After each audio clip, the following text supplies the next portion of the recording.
പത്തനംതിട്ടയിൽ ആശങ്ക ഒഴിയുന്നില്ല. പമ്പാ നദിയിൽ ജലനിരപ്പ് ഉയരുന്ന സാഹചര്യത്തിൽ പ്രദേശത്തുള്ളവർക്ക് ജാഗ്രതാ നിർദ്ദേശം നൽകി. മൂഴിയാർ ഡാമിന്റെ 2 ഷട്ടറുകൾ ഉയർത്തി. ഡാമുകൾ തുറന്ന സാഹചര്യത്തിൽ പരിസര പ്രദേശത്തുള്ളവർക്ക് അധികൃതർ ജാഗ്രതാ നിർദ്ദേശം നൽകിയിട്ടുണ്ട്.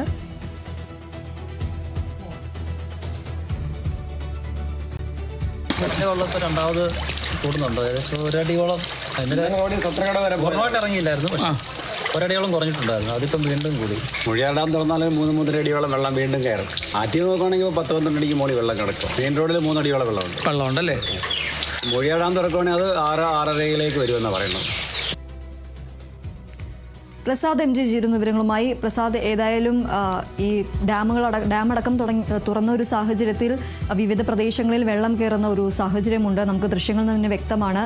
എന്തൊക്കെയാണ് ഇപ്പോഴത്തെ നിലവിലെ സാഹചര്യം? ഈ ദുരിതപ്പയത്തിന് അല്പം ശമനം കാക്ഷിച്ചിരുന്ന മലയോര മേഖലയിലെ മധ്യ തിരുവിതാംകൂറിലെയും റാന്നിയിലെയും ആറന്മുള നിവാസികൾക്ക് വീണ്ടും ആശങ്കയുടെ കാരണം വീഴ്ത്തിക്കൊണ്ടാണ് മൂഴിയാർ ഡാം ഇപ്പോൾ തുറന്നിട്ടുള്ളത്. ഇന്നലെ അതിതീവ്ര മഴ, അതായത് ശനിയാഴ്ച കിട്ടിയതിന്റെ അത്രയും തന്നെയില്ല, പക്ഷെങ്കിൽ അതിനോടൊപ്പം തന്നെ കിടപിടിക്കുന്ന അതിതീവ്ര മഴയാണ് ഇന്നലെ രാത്രി മൊത്തം പെയ്തത്. ഇപ്പോൾ പകലാകുമ്പോൾ അല്പം തെളിഞ്ഞ ആകാശമുണ്ട്, പക്ഷെങ്കിൽ വൃഷ്ടിപ്രദേശത്ത് മഴ ഇപ്പോഴും തുടരുന്നത് കൊണ്ട് ശബരിമല തീർത്ഥാടകർക്ക് നിയന്ത്രണം ഏർപ്പെടുത്തി കഴിഞ്ഞു. വരുന്ന ഭാഗങ്ങളിൽ ഇന്നലെ സോഷ്യൽ മീഡിയയിലൊക്കെ ഉരുൾപൊട്ടൽ ഉണ്ടെന്ന് പറഞ്ഞിരുന്നെങ്കിലും മണ്ണിടിച്ചിൽ അട്ടത്തോടെ ശബരിമല പമ്പ പാതയിലൊക്കെ മണ്ണിടിച്ചിലുണ്ട്.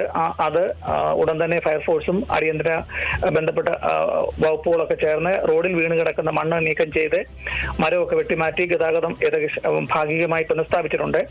ഒരറിയിപ്പ് കിട്ടുന്നതുവരെ ഇനിയും ശബരിമല തീർത്ഥാടകരെ പമ്പയിൽ നിന്ന് മുകളിലേക്ക് സന്നിധാനത്തേക്ക് കയറി വിടുന്നില്ല. ആചാരപരമായി അല്പം തീർത്ഥാടകരെ കൊണ്ട് നിറപുത്തരിയുടെ ആഘോഷം ഇന്ന് സന്നിധാനത്ത് നടത്തിയിട്ടുമുണ്ട്. അതിനോടൊപ്പം തന്നെയാണ് ദീപ്തി കാണേണ്ടത്, രാവിലെ ഷട്ടർ ഉയർത്തി കഴിഞ്ഞിരിക്കുന്നു. ഏകദേശം വൈകുന്നേരത്തോടു കൂടി ആകുമ്പോഴത്തേക്കിന് റാന്നി കഴിഞ്ഞ് അത് ആറന്മുളയിൽ എത്തത്തുള്ളൂ. അപ്പം റാന്നി എത്തുമ്പോഴത്തേക്കിന് വെള്ളം ഒഴിഞ്ഞ ഭാഗത്ത് വീണ്ടും വെള്ളം കയറും. അതുപോലെ തന്നെ വീണ്ടും അത് ഒരു ഉച്ചയ്ക്ക് 3 മണി അല്ലെങ്കിൽ 4 മണിയൊക്കെ ആകുമ്പോഴത്തേക്കിന് ആറന്മുളയിൽ എത്തത്തുള്ളൂ.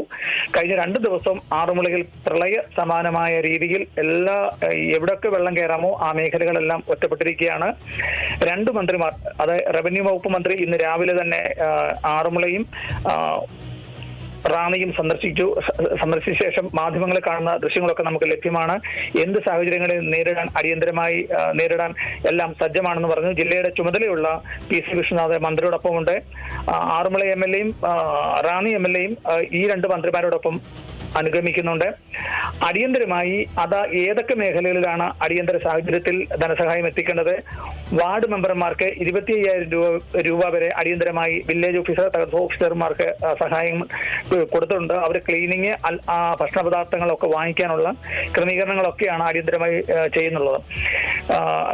മന്ത്രി PC വിശ്വനാഥിന്റെ പ്രത്യേക നിർദ്ദേശപ്രകാരം 40-ലധികം വള്ളങ്ങൾ ഇപ്പോൾ കൊല്ലത്തു നിന്നും, കൊല്ലം വാടി മുതാക്കര അവിടെ നിന്നും 40-ലധികം ചെറുവള്ളങ്ങളും മത്സ്യത്തൊഴിലാളികളും റാന്നിയിലും കോന്നിയിലും നിലയുറപ്പിച്ചിട്ടുണ്ട്. ഇപ്പോൾ ആറന്മുളയിൽ വിവിധ പ്രദേശങ്ങളിൽ ഒറ്റപ്പെട്ടു പോയവരെയൊക്കെ എടുക്കുന്ന ദൃശ്യങ്ങളൊക്കെ നമുക്ക് വീണ്ടും കാണാം. ഈ മത്സ്യബന്ധന തൊഴിലാളികൾ പോയി ചെറുവള്ളങ്ങളിലും അതിനോടൊപ്പം തന്നെ ഫയർഫോഴ്സും പോയി റെസ്ക്യൂ ഓപ്പറേഷൻ ഡെങ്കി വള്ളങ്ങളിലൊക്കെ തന്നെ തിരിച്ചിവരെ കയറ്റി ഈ കരയ്ക്ക് എത്തിക്കുന്നുണ്ട്. ഈ മുന്നറിയിപ്പ് നമുക്ക് നേരത്തെ ലഭിച്ചതിനാൽ ഇപ്പോൾ ഒറ്റപ്പെട്ട് കിടക്കുന്ന ആൾക്കാരെ അഭയാർത്ഥി കേന്ദ്രങ്ങളിലും അതിനോടൊപ്പം തന്നെ ബന്ധുവീടുകളിലൊക്കെ എത്തിച്ചിട്ടുണ്ട്.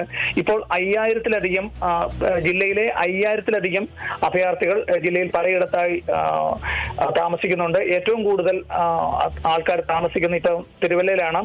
DT അപ്പർ കുട്ടനാട് മേഖലയിൽ ഇപ്പോൾ റാന്നിയിലും പിന്നെ ആറന്മുളയിലും ഈ വെള്ളം വളരെ സാവധാനത്തിൽ ഒഴുകി ചെങ്ങന്നൂര്, പാണ്ടനാട്, വൻമഴി, അതിനോടൊപ്പം തന്നെ മാന്നാർ കഴിഞ്ഞ് തിരുവല്ലയുടെ അപ്പർ കുട്ടനാട് മേഖലയിലേക്ക് എത്തുമ്പോൾ ഈ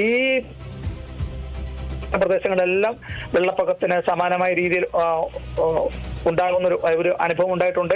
തിരുവല്ല, ചെങ്ങന്നൂര്, തിരുവല്ല, തിരുവനന്തപുരം, അങ്കമാലി സംസ്ഥാന പാതയിൽ തിരുവല്ലയ്ക്ക് സമയം കുറ്റൂരിനും അതിനോടൊപ്പം തന്നെ ഇരുവിവേരൂരിലും വെള്ളക്കെട്ടുണ്ടായി ഗതാഗത തടസ്സം നേരിട്ടിട്ടുണ്ട്.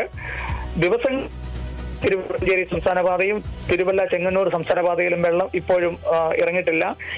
എല്ലാവിധ അടിയന്തര സാഹചര്യങ്ങളും നേരിടാനുള്ള മുൻകരുതലുമായിട്ടാണ് ജില്ലാ ഭരണകൂടവും ബന്ധപ്പെട്ട മന്ത്രിമാരും ഇവിടെ ക്യാമ്പ് ചെയ്ത് വർക്കുകൾക്ക് മേൽനോട്ടം നയിക്കുന്നത്. ദീപ്തി, ശരി, എന്തായാലും പത്തനംതിട്ടയിൽ ആശങ്ക ഒഴിയാത്ത സാഹചര്യമാണുള്ളത്. പമ്പാ നദിയിൽ ജലനിരപ്പ് ഉയരുന്ന സാഹചര്യത്തിൽ പ്രദേശത്തുള്ളവർക്ക് ജാഗ്രതാ നിർദ്ദേശം നൽകിയിട്ടുണ്ട്.